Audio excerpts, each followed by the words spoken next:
हमारे व्यस्त जीवन में ईश्वर की आवाज़। पशु का जीवन पेट केंद्रित है, भोजन केंद्रित है। मनुष्य का जीवन शरीर के आगे, शीर्ष पर मन केंद्रित, और उससे भी आगे आत्मा केंद्रित, ईश्वर केंद्रित है। पास्का का तीसरा सप्ताह 15 अप्रैल 2024 सोमवार। पहला पाठ प्रेरित चरित अध्याय 6 पद संख्याएं 8 से 15 तक और संत योहन का सुसमाचार अध्याय 6 पद संख्याएं 22 से 29 तक। जीवन को हम 3 स्तर पर देख सकते हैं। एक जीवन है पशुओं का जीवन और पशुओं से नीचे वनस्पति का जीवन। दूसरा स्तर है मनुष्यों का जीवन, और मनुष्य में भी श्रेष्ठ ऊंचा बुद्धों का जीवन, संतों का जीवन, महात्माओं का जीवन है। पशु का जीवन पेट केंद्रित है, भोजन खाने पीने से जुड़ा हुआ है। पशु की जरूरत पेट की जरूरत है, उत्पत्ति की जरूरत है। पशु तब तक बेचैन और व्याकुल रहता है जब तक उसे भूख, प्यास और उसकी शरीर की जरूरत पूरी नहीं होती। शरीर की जरूरत पूरी होने पर पशु शांत हो जाता है। मनुष्य का स्तर पशु से ऊंचा है। मनुष्य के पास मन है और चेतना है, आत्मा है। मनुष्य का पेट भर जाता है तब भी वह पशु की तरह आराम से नहीं बैठता। मनुष्य और भी व्याकुल हो जाता है, सोचता है, चिंतन करता है, चिंता करता है। उसकी व्याकुलता शरीर के आगे की है। उसकी बेचैनी मन से जुड़ी हुई है, आत्मा से जुड़ी हुई है। मनुष्य की भूख और प्यास उसकी चिंता और उसकी चेतना से जुड़ी हुई है। इसीलिए मनुष्य खाता पीता है, लेकिन वह पशु की तरह नहीं है।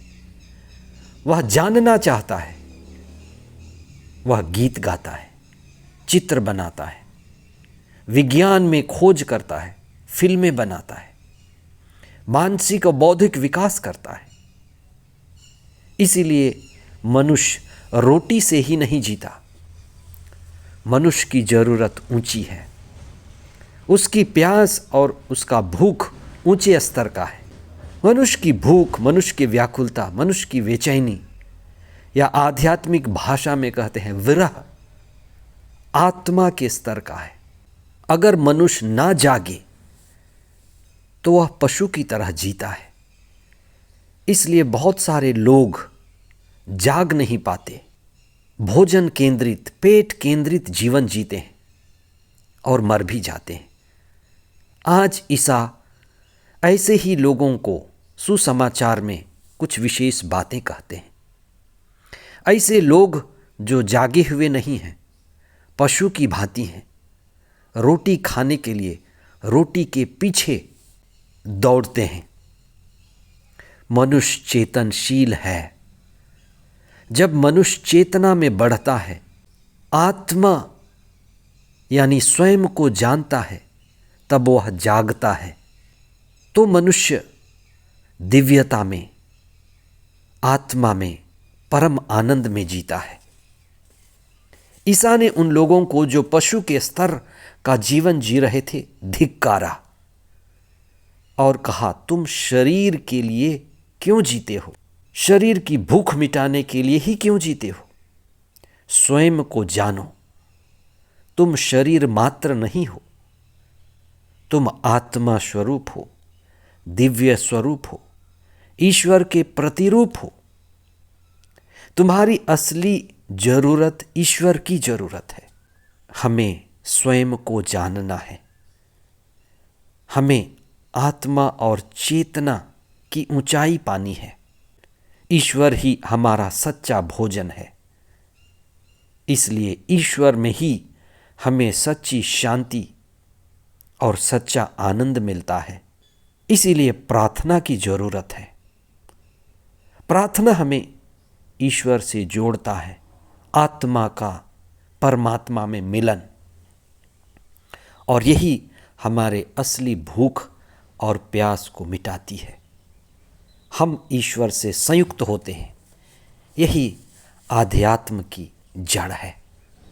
ये पास्का का काल, पास्का का समय हमें आत्मा से जोड़ दे, और हमारी आत्मा, हम जो आत्मा हैं, ईश्वर के साथ जुड़ जाएं।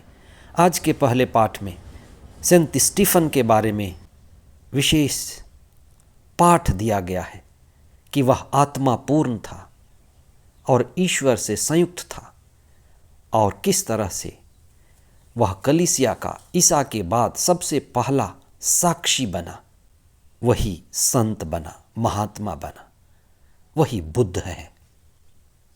आमीन।